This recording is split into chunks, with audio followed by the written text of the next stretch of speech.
নূর আমার প্রথম ভিডিও দেখার পরে আমাকে ফোন দিছিল অনেক রাতে, আমি ঘুমাই পড়ছিলাম, কিন্তু ভুলে রিঙ্গারটা অফ করি নাই। তো ফোন বাজায়, ঘুম ভাঙলো, আমার কাছে নূরের নাম্বার সেভ করা নাই, কিন্তু মনিটরে ছবি রেখে ফোনটা ধরলাম।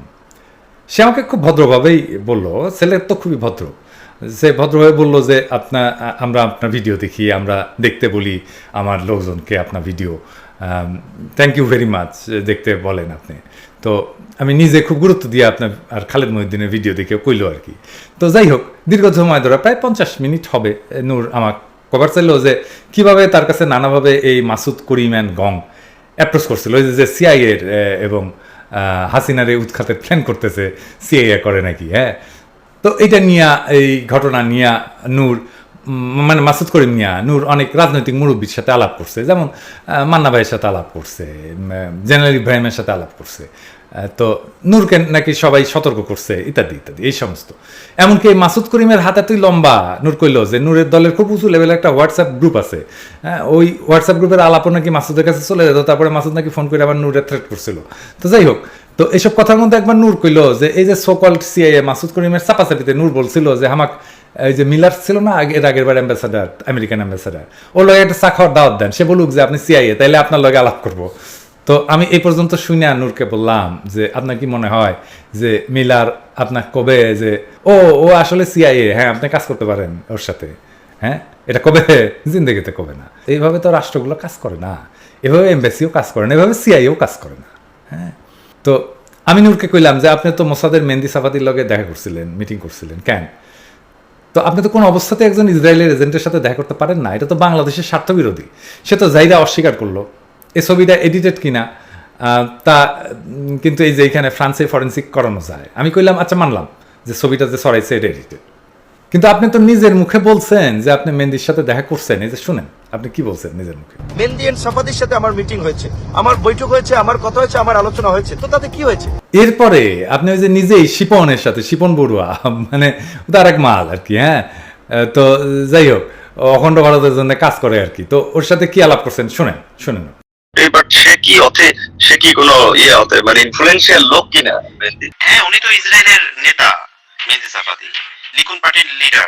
আমাকে ওই দুইজন বলছে যে তাহলে তার সাথে মিট করে দিতে পারে। শুনেন, আমি আপনাকে যেটা বলি মনোযোগ সহকারে শুনেন। মিটিং এ ছিলেন কতক্ষণ আপনি মেহেদির সাথে? 40-45 মিনিট। আচ্ছা শুনেন, ওর বস হচ্ছে ড্যানিয়েল কাটাজ। ড্যানিয়েল কাটাজের সাথে ছাড়া ও কোনো কাজ করবে না, এবং ড্যানিয়েল কাটাজকে ও সরাসরি মানে ইম্পর্টেন্ট মানে সিরিয়াস ইস্যু ছাড়া কখনো ফোন দেয় না। উনি খুব সিনিয়র একজন কর্মকর্তা। ওই ছবি তুলে নেয় মেহেদির সাথে, একটা ওটা তোলা হয়েছিল আমাদের। হ্যাঁ, ওইটা আমাকে দিবেন, ওইটা আমি ড্যানিয়েলকে পাঠাবো। ড্যানিয়েলকে আপনার নাম্বার দিব, আমি বলবো যে আমাদের লোক, ঠিক আছে? ড্যানিয়েল আপনার সাথে ফোন দিবে। কি করেছে? আপনার বিষয়ে আসলে আমি এটা আপনি বলুন।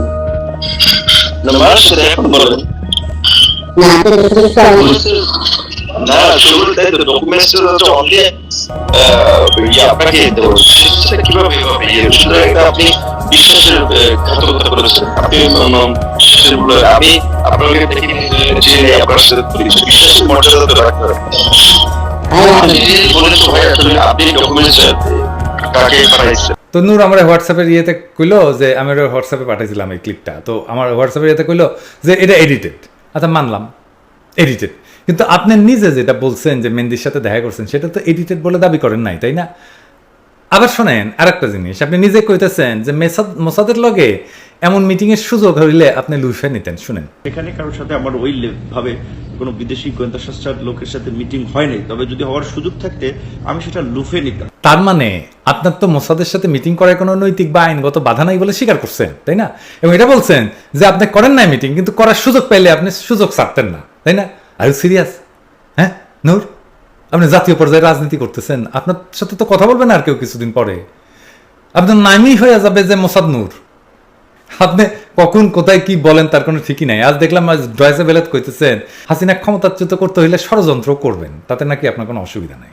আপনি ষড়যন্ত্র করতে পারবেন কিনা আমি জানি না, কিন্তু আপনি যে ব্যবহৃত হইবেন যাত্রার হাতে, তার অপশন আপনি নিজেই দিয়ে দিতেছেন। কিন্তু আমরা সরকারি দল না, প্রধান বিরোধী দল না, কাজী সেই ধরনের ষড়যন্ত্র করার মতো অবস্থায় কিংবা আসলে সক্ষমতা আমাদের নেই। এই সরকার পতনের জন্য যা করার দরকার তাই করতাম যদি আমার সেই ম্যান পাওয়ার মানি পাওয়ার থাকতো।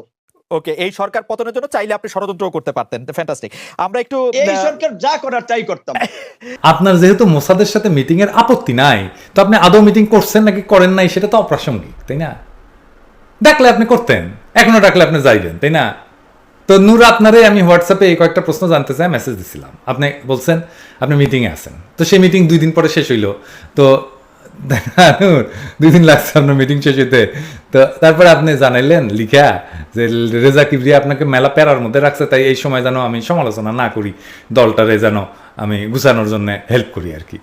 তো আমি কইলাম যে আমার প্রশ্নগুলোর জবাব কি? তো নূর কইল যে তার নিরাপত্তার সমস্যা আছে, তাই এখন সে জবাব দিবে না, 15 দিন পরে দেবে। তার মানে অন্য সব জায়গায় যে সিস্টেমে চাপা মারে, সে একই সিস্টেমে আমার কাছে চাপা মেয়েরা পার হয়ে যাবে, এটা ভাবছিল। আমি কি ভালচুন নূর? বগুড়া ভাষাত কথা কইতো, তাই আমারে ভালচুন মনে হয়, হ্যাঁ, বোকা মনে হয়। তো আপনি যে এগুলো করতেছেন, এগুলো কইরা যে কি কি সূক্ষ্ম সূক্ষ্ম সমস্যার জন্ম দিতেছেন, দেখেন দেখেন। Games in Qatar. That was the first time came to our attention, and our intelligence sources were interested about this, and they were able to get some photos. He was meeting with Safadi about this issue, and there was other meeting took place, I think, in Dubai, in Qatar, in India. If he deny it, it's good enough for me. As a Palestinian, it's good enough. But is that good enough for the government of Bangladesh, for the security forces of Bangladesh? আপনারা এটা দেখছেন না যে ফিলিস্তিনি রাষ্ট্রদূত কইছে যে নূর 3টা মিটিং করেছে ওই যে মোসাদের সাথে। তো ফিলিস্তিনি ভাইয়া, আমি আপনারে কই আর কি, আপনি বিবৃতি যেটা দিচ্ছেন এটা কন্টেন্ট সঠিক না বেঠিক আমি জানি না, হ্যাঁ, এটা নূর কইতে পারবে। কিন্তু সঠিকও যদি হয় তাহলে এই কথা বলার কূটনৈতিক অধিকার কিন্তু আপনার নাই, হ্যাঁ। মানে নূরের সাথে আমরা বুঝে নেব কি করব, কিন্তু আপনি বলবেন না এটার মধ্যে। এটা আমাদের সংসারের আভ্যন্তরীণ বিষয়, এই বিষয়ে আপনি কথাবার্তা বলেন কেন? এই বালের কূটনীতি শিখছেন ভাইজান, হ্যাঁ, এটা কিন্তু হইতে দেবো না আমরা, হ্যাঁ।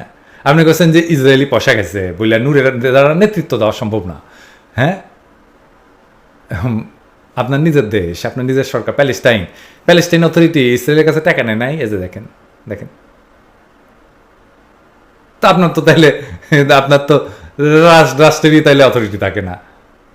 তো আপনার কি ধারণা যে আপনাদের এই সমর্থন করা, এই যে আপনাদের রাজনৈতিক সংগ্রামে সমর্থন করা আমাদের কেবল নৈতিক না, ধর্মীয় দায়িত্ব, হ্যাঁ। তো এই যে রোহিঙ্গা যে গণহত্যা হইল, তো আপনার দেশ কি বিবৃতি দিছিল? কয়টা বিবৃতি দিছিলেন? হ্যাঁ, কেন রোহিঙ্গারা কালা মুসলমান তাই, হ্যাঁ। সৌদি আরব যে ইসরায়েলের সাথে সম্পর্ক করার প্রচেষ্টা করতেছে সেটার ব্যাপারে কিছু বলছেন? কখনো বলেন নাই। তো আওয়াজ নিচে ভাইজান, বাংলাদেশের আভ্যন্তরীণ বিষয়ে কথা বলবেন না। এটা শুধু ইন্ডিয়ান অ্যাম্বাসাডারের জন্য নিষিদ্ধ না, ফিলিস্তিনের অ্যাম্বাসাডারের জন্যও নিষিদ্ধ। তো এই যে নূর দেখেন, এই যে ফিলিস্তিনের রাষ্ট্রদূতের এসব বলার মৌকা তো আপনি করে দিচ্ছেন, তাই না? আচ্ছা আসেন আসলে দেখি নূরের সাথে মেহেদী সাফাদির মিটিংটা আসলেই হয়েছিল কিনা। এই যে ছবিটা ভাইরাল হয়েছিল সেটা নিয়ে কদরুদ্দিন শিশির একটা স্ট্যাটাস দিয়েছিল। কদরুদ্দিন শিশির কে?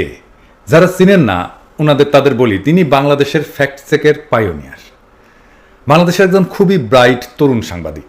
ফ্যাক্ট চেকিংই তার পেশা, এবং সে এখন এএফপিতে কাজ করে ফ্যাক্ট চেকিং এডিটর হিসাবে। এএফপি একটা অতি বিখ্যাত আন্তর্জাতিক সংবাদ মাধ্যম। সে বলছে যে ছবিটা সত্য, ফেক না, সেটা সে তার নিজস্ব সূত্রের মাধ্যমে নিশ্চিত হয়েছে। শুধু আমি কেন, দুনিয়ার যে কোনো মানুষের কাছে শিশিরের একটা এহেন স্ট্যাটাসের মূল্য নূর আপনার কথার চাইতে দামি। আমি তারপরে নিজে ডাবল নিশ্চিত হওয়ার জন্যে আপনার সাথে যারা গেছিল না ওই মিটিংয়ের সময়, আপনারা নিয়ে গেছিল গাড়ি চালায়, তাদের খোঁজ করি, খোদা তালা ওনাদের মিলাও দেন।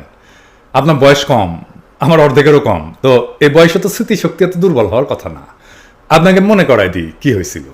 28 ডিসেম্বর 2022 দুপুর 2টার সময় Dubai sun and sand hotel থেকে 7 জনের একটা টিম 2টা গাড়ি নিয়ে দুবাই স্পোর্টস সিটির সিটি সেন্টারের মার্কেটের বাইরে পার্কিংয়ে গাড়ি পার্ক করে। আপনি 7 জনের মধ্যে থেকে 2 জনকে বাইসে নেন, বাইসে নিয়ে সিটি সেন্টারের ভিতরে প্রবেশ করেন, বাকি 5 জন অন্য কাজকর্ম করে। তো যাদেরকে নিয়ে গেছিলেন তারা আপনাকে জিজ্ঞেস করে যখন যে এখানে কিসের প্রোগ্রাম, আপনি উত্তর দিছিলেন ব্যক্তিগত প্রোগ্রাম। এটার কথা কিন্তু আপনি কাউরে বলেন নাই, আপনার কমরেডদেরকে, আপনার সহকর্মীদেরকে, সহযোদ্ধাদেরকে কাউকে বলেন নাই। আমি আর বিস্তারিত গেলাম না, আমার কাছে স্টেটমেন্ট আছে। দেশের মানুষের কথা বাদ দেন নূর, আপনি বাদই দেন, আপনি তো তাদের রামছাগল বলে মনে করেন, যা খুশি তাই বলে দিবেন, হ্যাঁ। এই যে 7 জন আপনার সাথে গেছিল, তাই না, এরা তো জানে আপনি মিথ্যা কথা বলতেছেন, তাই না? লিডারশিপ মানে বুঝেন নূর? নেতৃত্ব কাকে বলে ডিফাইন করতে পারবেন? লিডারশিপ কি আমি বলে দিই, আমার ক্ষুদ্র ভ্রাতার ভগ্নীরা আছে, ওদেরও কাজে লাগবে। লিডার হচ্ছে সেই যার উইলিং ফলোয়ার আছে, মানে স্বেচ্ছায় মানুষ যাকে অনুসরণ করে সেই নেতা। আপনি লিডারশিপের এই স্ট্যান্ডার্ড আপনার অনুসারীদের সামনে উপস্থাপন করতেছেন, কাঁচা মিছা কথা বলবেন? সি নূর সি। লিডারের very high level of integrity থাকতে হয়। আপনি মৃত্যুর মুখে দাঁড়ায় আপনার নীতির সাথে আপোষ করবেন না, আপনাকে কেন মানুষ অনুসরণ করবে? এটা ধরা পড়ছেন, ভুল হইতেই পারে, আমরা তো বলি ভুল হইতে পারে, আপনারও ভুল হইতে পারে, হবে আপনার আরো অনেক ভুল হবে, কিন্তু আপনি ধরা পড়ার পরে ভুল স্বীকার করার বদলে আপনি ক্রমাগত মিথ্যা কথা বলে যাইতেছেন। এটা খুবই হতাশাজনক। রাজনীতি শব্দটার মধ্যে নীতি নীতি বিষয়টা আছে, নীতি বাদ গেলে ওইটার রাজনীতি থাকে না। আপনার একটা প্রিন্সিপাল পজিশন এটা থাকতে হবে, নীতির পজিশন থাকতে হবে। মানুষ যে তার সব সম্ভাবনাকে এইভাবে ধ্বংস করে ফেলে, এটা আপনাকে না দেখলে বোঝা যেত না। কত মানুষ আপনাকে পছন্দ করত, ভালোবাসতো, সমর্থন করত, কত মানুষ, আপনি সেটাকে পায়ে ঠেলে দিলেন এইভাবে।